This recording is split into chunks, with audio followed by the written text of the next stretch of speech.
I know that like what I would write my book proposal about would probably be about what do you encounter if you're a black man where the world thinks you're white? Because that obviously happens to me a lot. That's crazy. This is episode 70 of the Arts Academy podcast with Victor Varnado and Roxxy Haze. How to write a book proposal. Now, making a book proposal is a lot of work, a lot more than I thought it was. When I initially thought about how book proposals are going to be made, I thought that a book proposal was just going to be you writing a couple of sample chapters of your book, and that was about it.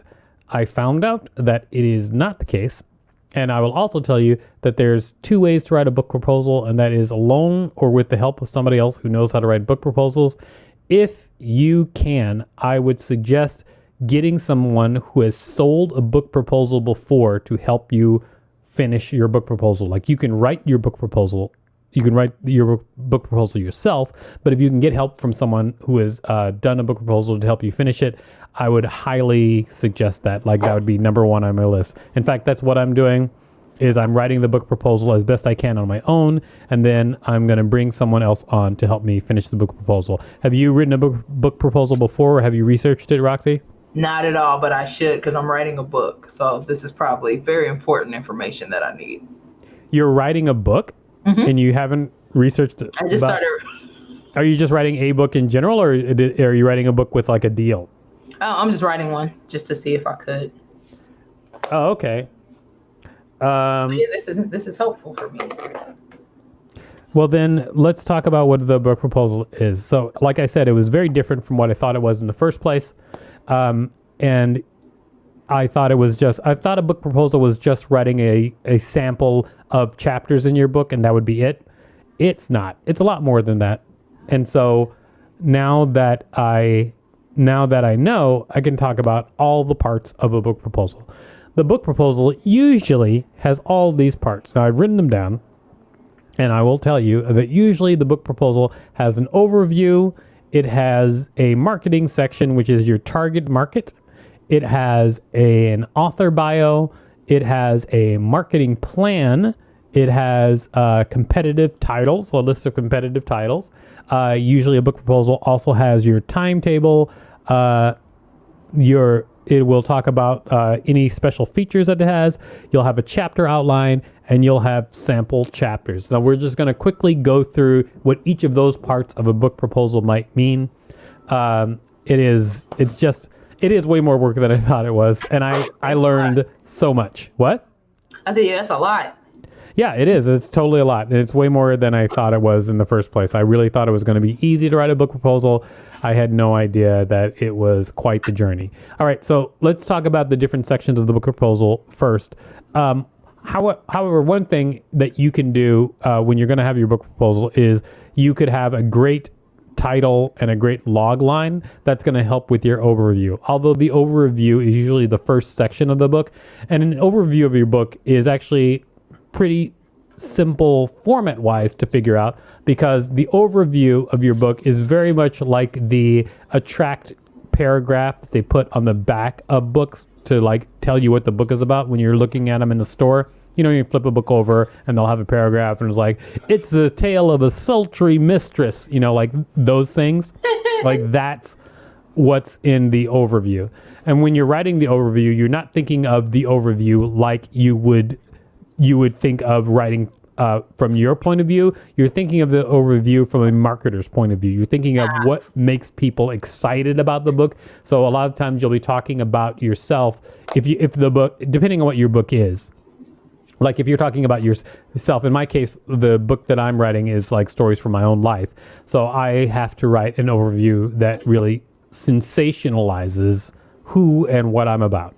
And that's like part of writing your book proposal, is the overview, that like little kind of blurb. I guess it could be called a synopsis, but it's kind of like a sensationalized version.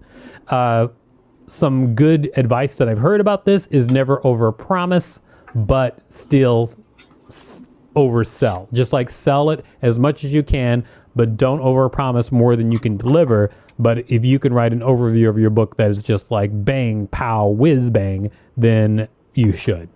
I mean, like, like if you're going to write a book about your life, what are things that you would highlight that are like exciting? That's kind of, well, I'm writing a memoir too. So like the one I'm writing about is just like all the crazy love life stuff that I've had. Okay, so you had a crazy love life. I believe it. I believe it. Yeah. Okay. So if you've had a crazy love life, actually, I think I want to put a thing here that reminds people that they can ask a question in the comments if you're watching live. Hold on a second. Let me make that happen. Yeah, while you tell. Why don't you tell like I guess you don't have to tell about your crazy love life, but you can just tell like what type of what way you might sensationalize your overview. Like if you weren't you and you were looking at your life from a different person's point of view, like how would you sensationalize it? Just like some of the things I would kind of highlight. Yes. I mean, dating people that do drugs, or just like dating multiple people at multiple times and then finding out, just like scandal. I guess that would be like how I would put it. Like, ooh, a scandalous love life of a comedian. Because I think the biggest thing is like, I don't look like I do that kind of stuff, but I do. So. Wait, you don't look like you do what kind of stuff? Like just shady stuff. I look adorable. Oh, but you do shady stuff. Yeah. So it's the who would think that this person is shady. I guess that would be how I would highlight it. Well, yeah, I mean, that's great, especially like if you had a picture to play that off of. I mean, in my case, I know that like what I would write my book proposal about would probably be about it would an expansion of what the log line would be, which would what does a black man who the world thinks white hear? Like what do I encounter? What do you encounter if you're a black man where the world thinks you're white? Because that obviously happens to me a lot. That's crazy. Yeah, it is, and I've heard some crazy stuff. People are dark. All right, so part one is your overview. Part two is your target market. Now, this is actually a thing where if you have a budget, then you can actually just get someone to do this for you if you have a budget. If you don't have a budget, then someone you'll have to do it yourself. But target market is one of the things. I would read that. Well, thank you, Anthony. Thank you, Anthony. Which one are you talking about, Anthony? Say both, Anthony. We had a comment from Anthony who said he would read that. I don't know which one he's talking about. Either it's Roxxy's Love Life or my life, which sometimes is love life. I did hang out with a woman once who thought I was white, and I didn't know that she thought I was white until we got to the boudoir. And then she found out I was black quickly. Oh, when I pulled my pants off. Thank you, everybody. Thank you. That's comedy. Anthony says that he would read both books, which means he'd just read anything. Whatever, Anthony. Thanks. Thanks. First. Oh, Roxy's first, though. Well, then why'd you spell her name wrong? Peace. Anyways. Can I just have it? Can I have I don't know. I don't know. Have the joy? I don't know. He's blowing up the comments right now. I can't throw all these up. Anthony nice. doesn't have a side. Thanks. All right. So then once you got your overview, you got to do your target market. Now, with your target market, that's where I'm just going to leave that to someone. I'm saving up my pennies. I'm going to hire someone who has written book proposals that have sold before. They're going to help me identify my target market, because doing that when you don't know marketing is a very difficult task. But if you're smart, you could probably figure it out and then write overviews of your target market. You can find the stuff like that online about how to write an overview of your target market for a book, but you'll have to write a target market. In fact, actually, I can tell you, I got actually a template for a book proposal from a website called reedsy.com, reedsy.com. So if you want to find, you could probably just Google book proposal template and they'll come up first. I think it would be something that you could use, but writing the target market is definitely a difficult task. I would not. Question. Yeah, you have a question? Let's hear it. Is it So for your target market, is it already the demographic you have now, or what you want the book to be targeted to? Like, just in case they're not like it's what you want the book to be targeted to. Okay. Basically, you're telling whoever you're pitching the book to, like, this is who wants to buy this book. This is why this book is important. And sometimes you'll compare that book to other books that are similar to yours that have hit a specific market. If you've got that information, great. If not, get somebody to do it for you. I mean, this actually falls back onto what we talked about before, which is the number one thing you want to do is when you're pitching to somebody and they have to turn around and pitch it to somebody else, you make it as easy as possible and give them all the information they need. They want to know how they can make money with your book, and you're going to tell them by figuring out who your target market is ahead of time. Sometimes if you're like really hot, sometimes you can write an article in the New York Times and everybody will think, oh, this person is hot. We love them. We're giving them the book deal. They won't have to see your book proposal. That's great if that's you. I have to write a book proposal. So I got to do it the old fashioned way. After your target market, then is going to be something that'll probably be easy for a lot of people, is the author bio. Now, I may have misspoke by saying it's easy for a lot of people, but at least it'll be easier than writing the target market. Yeah, I hate writing bios. Yeah, I don't like writing bios either, but a good bio really does help, especially a bio which shows that you have a reach or an audience. That's really actually super helpful. Like if you can demonstrate that you have a reach or any sort of audience, then your bio is going to be something that they're going to pay more attention to. If your bio, like you have a lot of interaction with like famous people, or you've done things with platforms or something that they might understand, then throw all of that in your bio. You want to just like throw up your bio and make it yourself seem as big and as important as you possibly can. Also stuff all you want to back up, but you can't spare any detail. Just make yourself seem as cool as you possibly want to. This is actually really hard for me because this is the stuff that I hate the most. Like just being bragging, basically. I don't like it. Don't like it at all. It's not my favorite thing. That's just how I am. Then after the author bio, one interesting thing is the marketing plan. Now, if you can bring extra value to the book, this is where you put it. Like if you're like, well, I've got 100,000 followers on Instagram and Facebook and whatever. I want to add that to what I can bring to the book. People will love that. The marketing plan is usually not an actual marketing plan. It's not like, oh, we're going to, the marketing plan is not like, oh, we're going to go out to all of these venues necessarily, or it's not we're going to take out ads in these papers. It's really what extra value can you bring to this book proposal that doesn't actually. What are you sorry about? My dog is jumping. I'm trying to like get her out of this corner. Cute dog though. Thanks, Bella. But we're learning, and you can't teach a class, so you have to get from under the light. Thank you. Okay. Yeah, I don't know what's happening, but you may want to mute your mic while what is that loud sound? I have something outside. Why is so much happening right now? I don't even know. It's never been like that before. That's amazing. What's going on in Roxxy's? What's going on with Roxxy? I'm very good at the what's going on with Roxxy voice.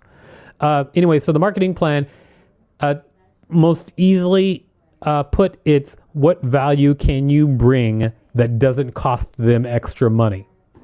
Basically, if you're like, oh, I've got a famous friend who is going to write a foreword, that's great. Or if it's like, oh, I am going to be traveling anyway, I can do a bunch of appearances on my because I'm already doing a stand-up tour, or it's like I've got a very successful podcast, or whatever it is, you can just use this section to tell them all the value that you're bringing, everything that you can do that can possibly sell extra books that won't cost them extra. That's what this is about. For me, I have like my own personal PR person that helps, with a book proposal. Like I'm bringing my own PR person to the table. That's great.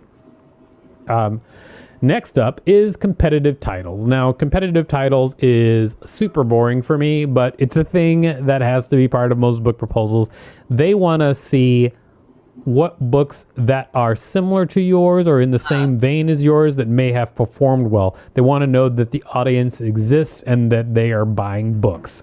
So if you're writing a book and you can point to a book that is similar to yours, but you have some sort of distinct difference, but that previous book has already sold a bunch of copies, great. They're going to love to see that. Like if you can say, I'm going to capitalize on this market that already exists, they'll be going to be so happy about that.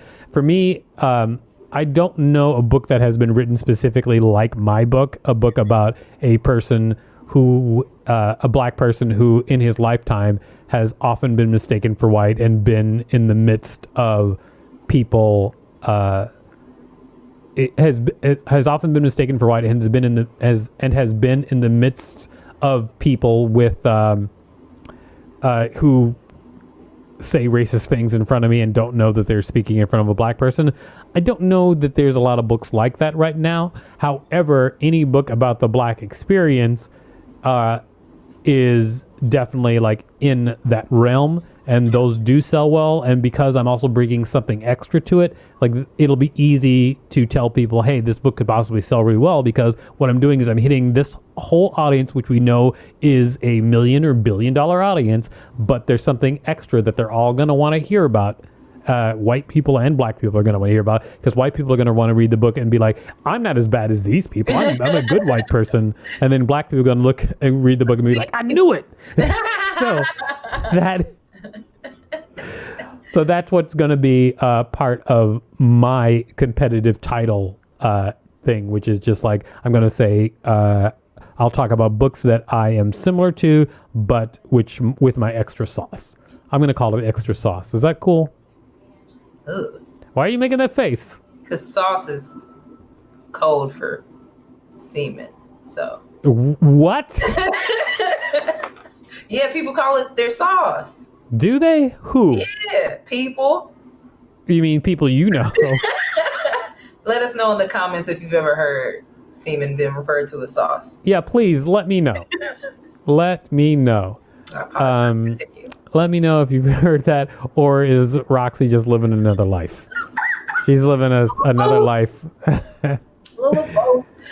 So how do you go about? Well, I guess you would just like Google whatever genre your book is in, and then you just kind of look at the top selling books from that kind of thing. Yeah, I mean, and it pays to be well read and to know like what you're talking about when you're going through those books, but. I mean, it helps. Hold on. A little something from Anthony over here. See? What? Beef patties is the booty. Really? And then you put your sauce on it. I'm telling you.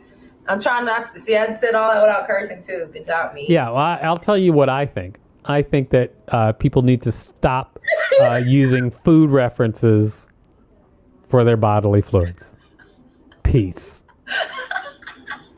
Peace, everybody. Now you can't say sauce anymore.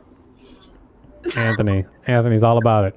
All right, so then the next thing that is up is usually the timetable. Like you want to tell them how long it's going to take you to generate this book. And this, I mean, I think that the timetable thing may be a little bit kind of like a BS thing, because whatever you write takes you however long to write it. That's just the way it is. I don't know any industry where everything always comes in on time. But of course, like if you want to release a book and get it ready for next Christmas, then the timetable is very important to have that as part of it. I think that if you really want a longer explanation of all of these things, and these are all the things which I've learned, and I'm not an expert on book proposals, but I am definitely, and I'm an expert on figuring out how to do things and making them work and figuring out how to do things right. And so it took me a while to find out all the information that I needed to write a book proposal, and I'm just sharing it with people because if you are thinking about writing a book proposal, you're going to go through all of the same stuff. But the number one thing I would say is just to look at book proposals that have already been written, especially if you can get a book proposal that has already been sold. That's great. Like if you see a book proposal that is already sold, that's really what you can use as your model. And that's exactly what I'm doing. Like I'm finding book proposals that have already sold or sold books and asking people to see them because I want to use other people's experience to make what I do better. All right, so the next thing that you're going to have to worry about is your chapter outline. And this gets to the part which I thought was already part of a book proposal. So this part was not surprising, that you would have an outline of the chapters that you expect to appear in the book. So you would just list your chapters one at a time and just say, this is the chapter title and a paragraph about what that chapter is about. So that's basically just so that you can give them an overview of just what is going to transpire in the book, and they'll know like the whole story, because basically whoever you're pitching this to, like if you're giving this to your agent, they're going to have to turn around and pitch this to a publisher, and then the publisher is going to want to know like what are all the chapters, what is going on, so you're giving them the information so they can have that conversation. And after your chapter outlines is your sample chapters. Your sample chapters, for me, I'm doing 3 sample chapters. I know people do different numbers of sample chapters. Some people only do 1, some people do 5. I'm doing 3 sample chapters because I want people to see that I can tell great stories, and I want them to see that my style of writing. So I'm doing 3 sample chapters so that they can be very confident that whatever book that I'm going to make is just going to kick butt. Kick butt, kick butt, kick butt, kick butt, kick butt. And it will. You write it in the third person, right? I write in the third person? No, I'm saying for like the proposals written in third person, like, right? So like when you're writing the chapter outlines, even if they're about you, you should still write them in third person. Right. I actually don't know the answer to that because I haven't written my chapter outlines yet, but okay. I will find out. I think that in this case, the chapter outlines for me are probably going to be in first person, just because it is going to be it's my story, and so I'm speaking from my point of view. So I think my chapter outlines might be in the first person because my sample chapters are definitely in first person. Gotcha. And so it might make sense for the chapter outlines to be in the first person. Although when you think about the overview is probably going to be in third person. That's a good question. I guess I have to find that out. Your sample chapter synopses, should they be in first or third person? I don't know the answer to that, and that is something to look up. This is actually great for me. I'm so happy that you asked that question, because for me that means you've given me something that something that I've overlooked, and something that I'll have to figure out what the correct answer is to.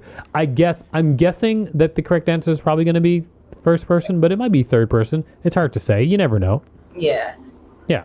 And then when you send it, so when you're sending it to, that's my other question. Where do you send it to? That's always my question. Like, so I'll have this stuff, but then it's like, okay, well, what am I supposed to do with it? Like, if I don't have it, if you're a person with like no agent, no.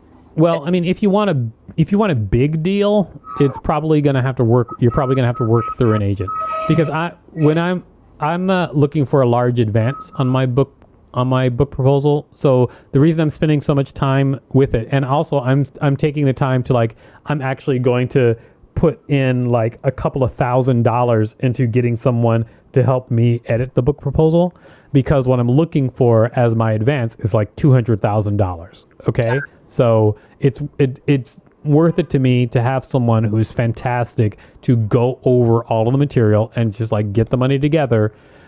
Because if I'm really going for $200,000, then I want my stuff to be, I want to come correct. You can find us at artsacademypodcast.com.